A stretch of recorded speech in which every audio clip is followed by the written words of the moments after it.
अस्सलाम वालेकुम। आज हम आपके साथ शेयर कर रहे हैं बहुत ही मज़ेदार, बहुत ही टेस्टी बैंगन के पकौड़ों की रेसिपी। बहुत ही मज़े के बनते हैं, बहुत टेस्टी लगते हैं और इनको बनाना भी बहुत ही आसान है। बिल्कुल सिंपल सी रेसिपी है ये।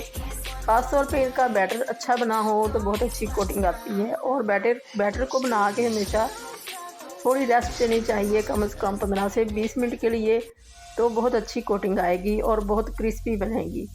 तो इस बैटर को बनाने के लिए हमने ये 1 कप लिया है बेसन का, इसको छान लिया है और इसके अंदर आप मिर्चें डाल दी हैं, चिली फ्लेक्स अपने टेस्ट के हिसाब से डाल लें। और हमने ये 1 टीस्पून डालनी थी और 1 टीस्पून इसमें ज़ीरा ऐड कर दिया और नमक ऐड कर दिया। और ये गरम मसाला है पिसा हुआ दरदरा सा, और ये अजवाइन है 1/4 टीस्पून के बराबर है ये।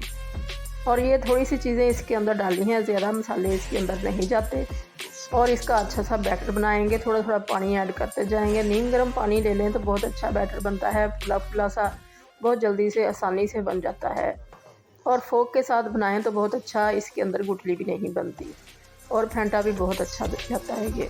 और इसको रेस्ट देंगे हम कम से कम 15-20 मिनट के लिए। और ये स्लाइसेस हमने काटे हुए हैं, इनको पानी के अंदर रखा हुआ था और 2-3 मिनट पहले से इनको निकाल लिया है ताकि ये काले ना हो। तो इस तरह से इसको बैटर लगा के झटके लगाने हैं ताकि सारा फालतू जो बैटर है वो उतर जाए। तो बड़ी अच्छी बारीक कोटिंग आएगी और बहुत ही अच्छी क्रिस्पी हो जाएगी इसकी कोटिंग पकने के बाद। और ऑयल जो है उसका टेम्परेचर भी बहुत अच्छा हो तो फिर ही पकौड़े अच्छे बनते हैं। तो ऑयल हमारा गर्म हो चुका था।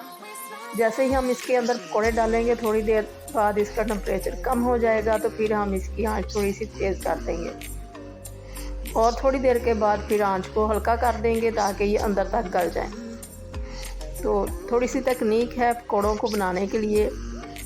तो इसको हिलाना नहीं है, पहले एक साइड इसकी अच्छी सी हो जाएगी रेड तो फिर इसको दूसरी साइड पलट देनी है। तो ये हमारी दोनों साइडें जो हैं वो हो चुकी हैं, बड़ी अच्छी कोटिंग आई है और कलर भी बहुत अच्छा आ गया है और ये बड़ी क्रंची और क्रिस्पी बनेगी।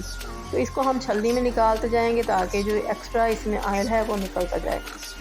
तो ज़्यादा ऑयल अगर इनके अंदर होगा तो फिर खाने में अच्छे नहीं लगेंगे।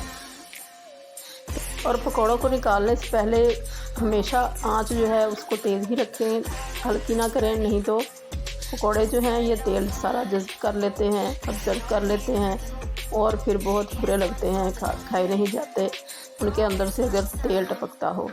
तो थोड़ी थोड़ी सी ये छोटी छोटी सी टिप्स हैं जिनको फॉलो करें तो पकौड़े बड़े क्रिस्पी और बड़े ड्राई से बनते हैं। तेल अंदर तक जज़्ब नहीं होता और ऊपर से बड़े खुश्क होते हैं और खाए भी बहुत अच्छे जाते हैं और बड़े क्रंची क्रिस्पी से बनते हैं। तो अल्लाह करे आपको ये रेसिपी पसंद आए और आपकी बहुत अच्छी बने। दुआओं में याद रखिएगा। अल्लाह हाफ़िज़।